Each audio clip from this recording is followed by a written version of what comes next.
Hi, welcome to another episode of Future Steps Creative with your host, yours truly, Marlon McPherson.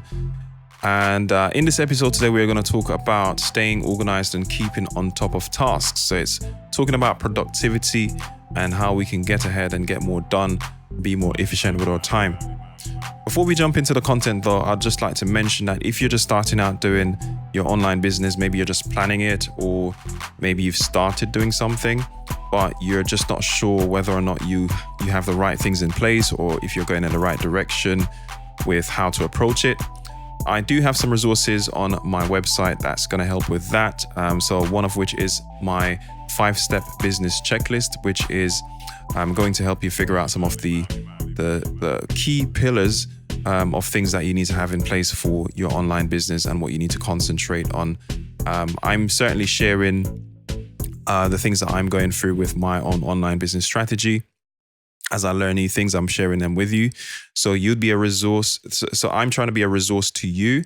You'd be on my email list when you sign up for that checklist, and you'll get access to a few other things once you get on that list as well. Obviously, I'm going to communicate with you and send you out new updates with any new projects or any new resources that I'm working on.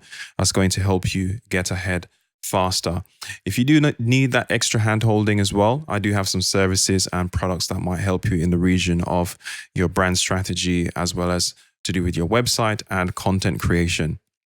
So do check out marlonmcpherson.com, and you'll be able to see the checklist on the homepage, the link to the checklist, as well as you can have a look at the other links to get to my ways in which you can work with me as well. So let's just jump into the content. I hope everyone's doing great. I hope you've had a productive week so far, and I hope you're on top of your tasks. Now, this is something that I've struggled with, and I continue to struggle with up until this day, because I'm always seeking out ways in which I can become more efficient and prioritize the things that I need to do. I'm going to talk about a particular tool in this episode that I'm currently diving deeper into, and it's been really helpful. And I'm going to showcase that on screen to you if you're watching this in video format. But before I jump into that, let me just tell you how I've gotten to this point here. Of course, you can see my notes on screen as well if you're watching this as a video, but it doesn't really matter. You can see what I'm going to talk about here. I think it's incredibly important to be organized. And one of the ways you can be organized is, first of all, understanding where you want to end up. What is the end goal of whatever it is that you're doing? And in the context of online business, you need to know what direction you're taking your business in. You need to have some focus.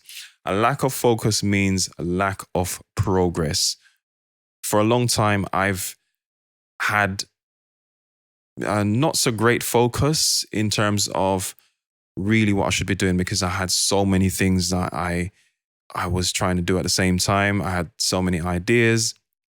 My brain was working overtime. I'd wake up sometimes at 4 o'clock in the morning, 3 o'clock in the morning with just things coming to me. And I felt like I needed to take action on every single thing because, they're great ideas.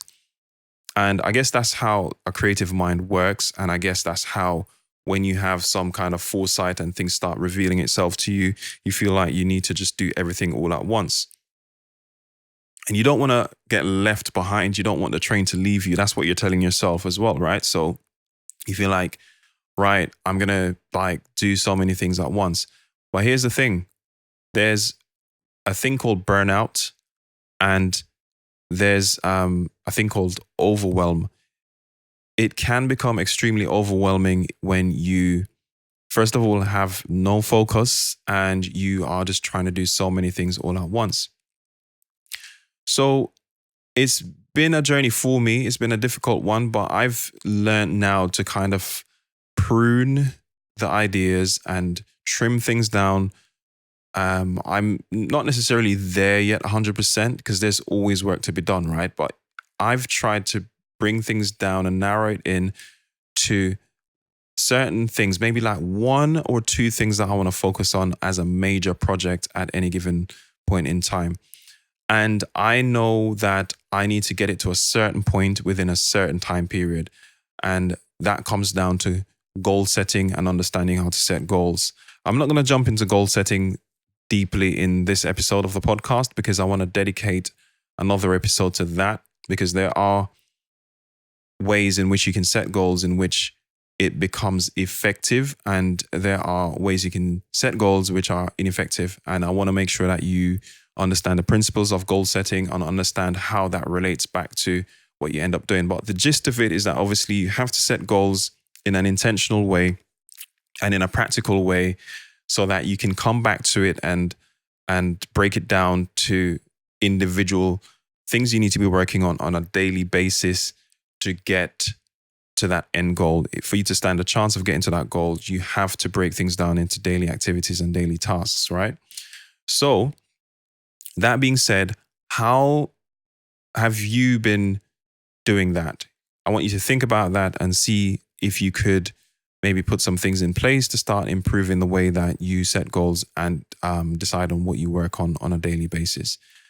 Now, going back to how I got to this point, I've started out with the standard stuff like just writing things down.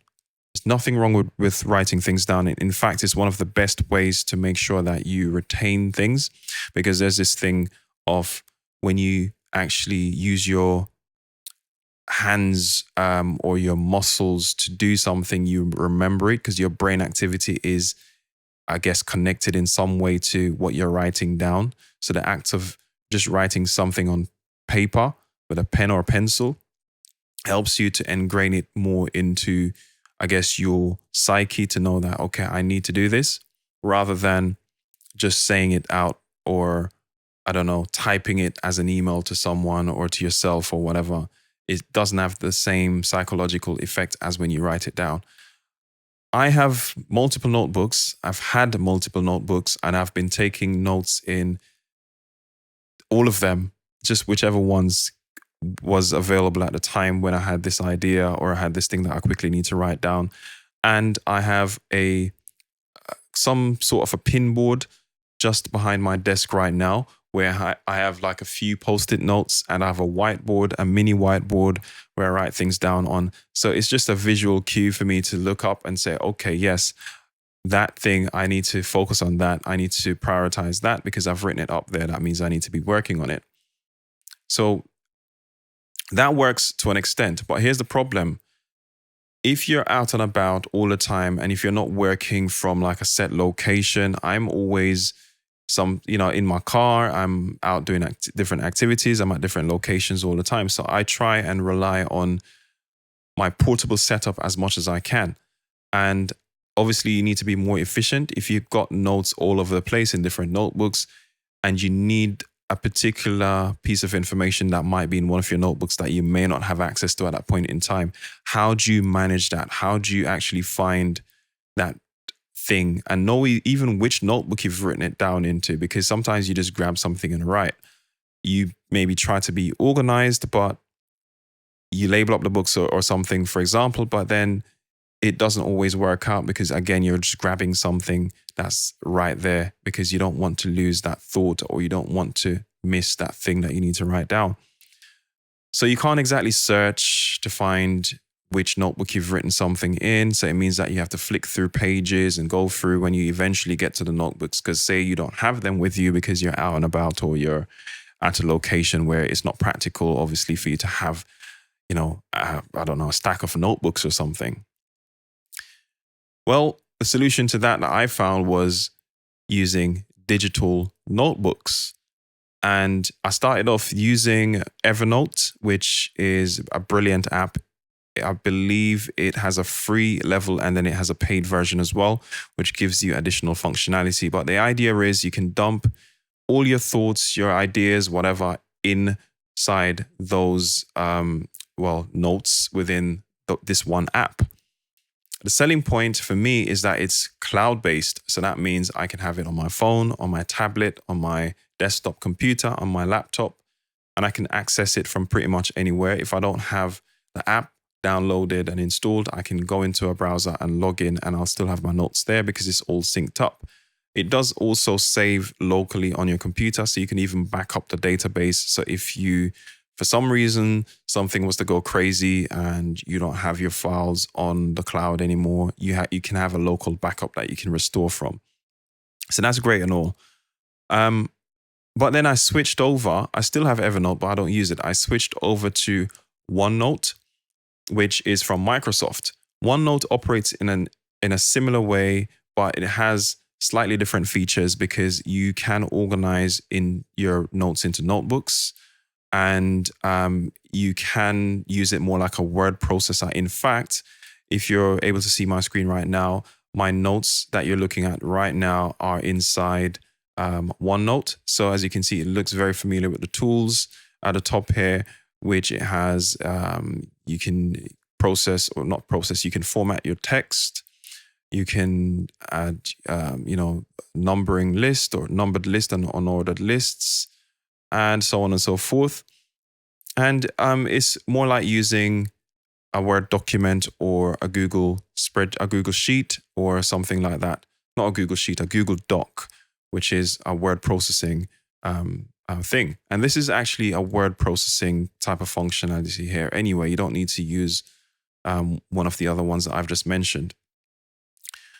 With that being said, it still can be a little bit of a drag because everything gets dumped into here. As you can see, I'll just show you what the panes look like here. So I've got multiple notebooks, and then I've got my individual sections in the notebooks here. And within that, I've got individual notes. And I've just clicked into one that I'm not actually working on now. So I'm working on this one here.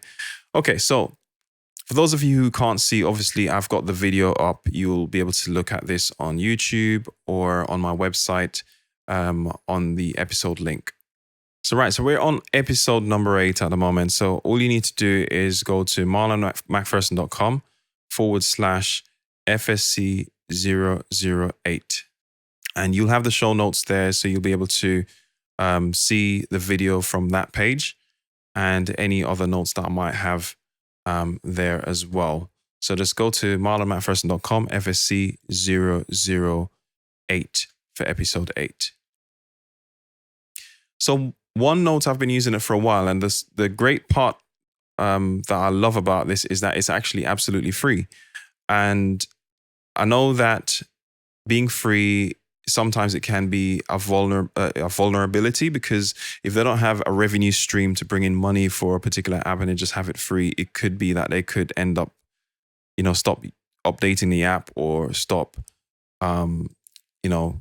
doing things that's going to improve the app. But I'm not too worried about that in this case because it's actually owned by Microsoft, and Microsoft is a multi-billion-dollar company that has all the resources it needs. It doesn't need to make money from this app. It makes money actually from Windows primarily, as far as I know.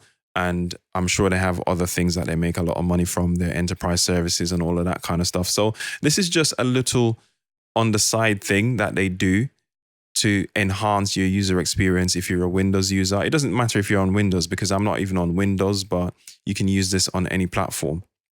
So check out OneNote if you don't want to necessarily pay a subscription service, which Evernote, to get the full features, you do need to pay a full subscription service. You can do everything in here. The search function is great, and I can just go in, hit search, and start searching for whatever. So earlier I searched for podcast because I was trying to pull up my podcast notes, and this is what I did to get to this page here. All right, with that being said, this can still be a little bit cumbersome because everything gets dumped into this one big database. I know it can be organized, but sometimes you're just on the go and you're trying to rush and things can get a bit jumbled, okay? So I needed something to separate things out and have like a more dedicated way of doing things for certain tasks. Anyway, here comes Trello. So Trello is an app that is meant to be a project management app, and you can use it to collaborate with other people within an app. It's a cloud-based solution, and I'm here on the website, and basically what they're saying is it's for whether you're working on a side project or even a family vacation, or you're just trying to stay organized as a team. this is an app that is able to help you organize yourself. So I've been using this for a while, and I've started to go into it deeper and deeper, because especially now that I'm doing this podcast on a regular basis and I'm producing a lot more content now, I needed to have a way to stay on top of that. So what I do is I use it as a content calendar, and I'm now on the desktop app here on Mac, and you can see I'm inside what is my content calendar for this particular podcast. It's not got everything necessarily in here because I do still have some things in OneNote, which I just showed you. But the way this works is that it has, similar to what I told you earlier about me having a pin board with post-it notes on them that's more like a reminder for me to see visually.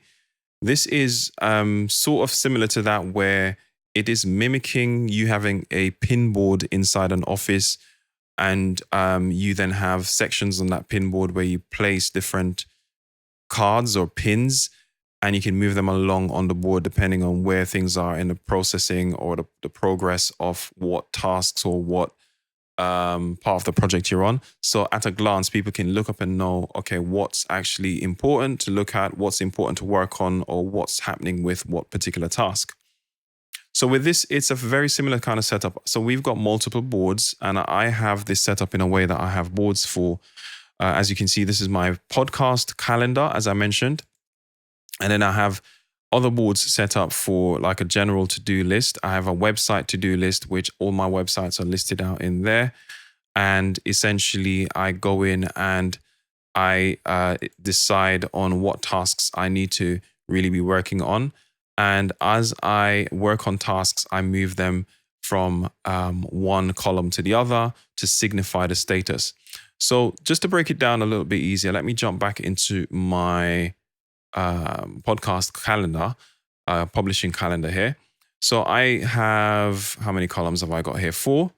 So I have 4 columns here, and this is a simple way of doing it where you can have the first column being your ideas or any quick notes that you want to take down. So each column has what we call cards, or what they call cards inside them. So you can create a card, and these cards can then be moved between columns. So you can click on them to bring up the details, and you can put your notes in and so on and so forth. Once you've started to work on a card, you can drag it into, in my case, I drag it into the in progress. And as you can see, I've got this particular episode of the podcast that I'm working on now inside the in progress section. And once I complete all the tasks within this, I would have some checklists that I'll be adding into here, which would signify what things I've done, so I can check them off as I go.